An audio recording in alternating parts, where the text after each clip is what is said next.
here, Barry Martin, and Barry is owner of Meridian Magic. He's in the 2-year-old stake race that goes later this afternoon at the Northside Downs. And first of all, Barry, harness racing. How did you get involved in this game? Well, that was pretty easy. My father was into harness racing, and I guess it just happened to be a family tradition that just got passed on from one generation to another.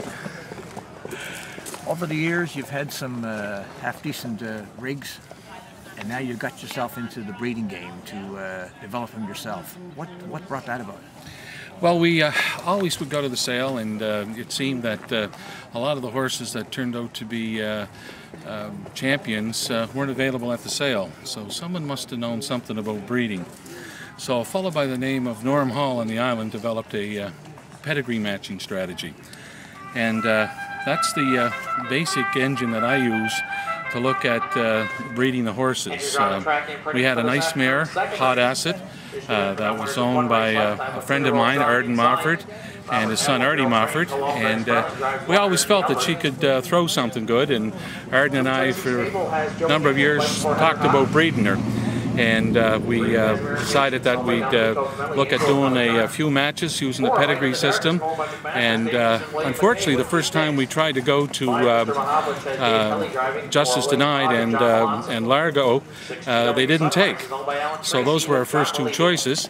And then we went back. We ended up with Colton's Hottie. You remember Colton's Hottie? He was out of that Apache Fame mare, Hot Acid. He made about $75,000, $80,000. He paced in about 54, 55. And we had Katie's Hottie out of the mare. She was by Arcane Hanover. And she also had a pretty good mark. She was about 56, 57, and she made about $40,000. But it just seemed that it didn't happen, the magic didn't happen until we tried to go back again to Largo. And when we went back to Largo, the magic happened. We ended up with Meridian Magic, a great-looking filly. She was, even as a yearling in the field at the Lewis McIsaac's in Cornwall, she looked like she was something special. And once we put her in the bike, we knew she was something special. And of all the horses we've had, this little filly seems to have just that little something special. And I think I have to thank Norm Hall for looking at the breeding. And upcoming in the sale, I believe it's on the 9th, or 10th, 9th or 10th, just before the Breeders' Crown Final over on the island, which Meridian, I think, certainly has enough points for that. And hopefully we'll be there. We've got a little half-brother to Meridian Magic going through called the Eagle, Justice Denied, out of that Apache Fame mare. So nice looking colt, stands real good.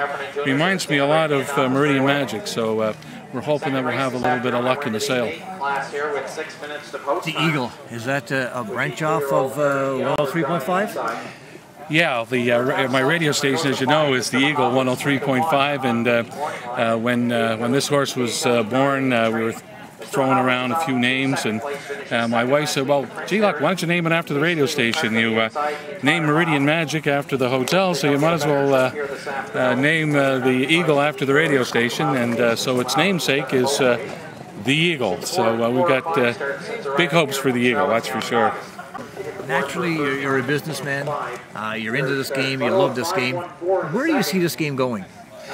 Well, I think harness racing all over Canada is having a bit of a rough go. You know, I think it's you know, it needs a little needs a little infusion of some entrepreneurial talent. I think we have to see maybe a little more cooperation with the provincial governments and the Horseman, and you know, try to breathe a little life in it. It's a great sport, as you know. It's a great family sport, and I think if we focus on it, people will realize that there's an awful lot of jobs that are related to and tied to the harness industry, and I think it's worth breathing a little life into. And it may take a little support from, like I say, the provincial government, the Horsemen's Association, and maybe even the Atlantic Lotto Corporation. You see yourself staying in the game for quite a while? I think once you're bitten with the bug, you're pretty well in it for life. You know, I can't imagine not having a part of some horse somewhere along the line. I think it would be almost impossible to imagine that. That's for sure. Now, ultimately, you see the money they go for in Ontario. A tremendous stake program there for money. Yet you want to stay locally. Is that by design, or do you think you'll branch off to Ontario? Well, we've had a number of Ontario sire stake eligible horses over the years. In fact, Jim Gillis and I had a horse called Billy Chiro. You might remember that particular horse. We bought it at the Ontario sale, and Jim's in partners with me with Meridian Magic, and he's a pretty sharp-eyed trainer, and he brought the horse along, and we sold him to some interest up the line, and horse went on to make over $1 million in pace in 150. We also had a horse called Wilder Echo, and that was another excellent horse, and also went on to win the Ontario Sire Stake Championship the year it was 3 years old. So we've had a little bit of experience with them, but the fun really is around here is having your own horse and going from track to track, and it's just a little more difficult to get to races when you're in Ontario, that's for sure.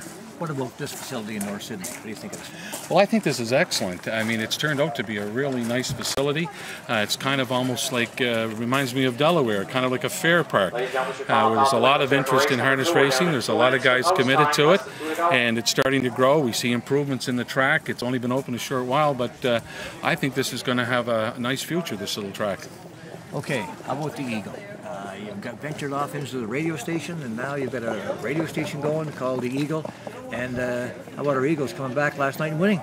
Well, 4-3 was close, but I guess that only counts in horseshoes and hand grenade fights, I suppose. But no, I think the Screaming Eagles are going to have a good team this year, and we're very proud to be participating with them this year, and hopefully they can bring back a championship.